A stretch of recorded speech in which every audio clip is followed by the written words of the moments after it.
কিছু কথার পিঠে কথা তুমি ছুঁয়ে দিলে মুখরতা, হাসি বিনিময় চোখে চোখে,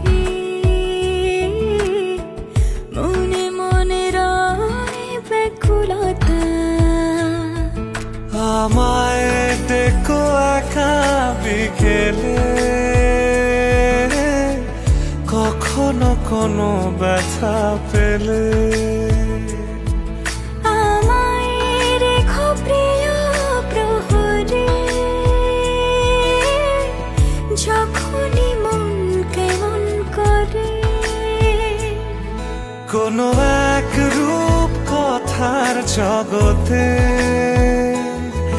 তুমি তো এসেছো আমারই হতে।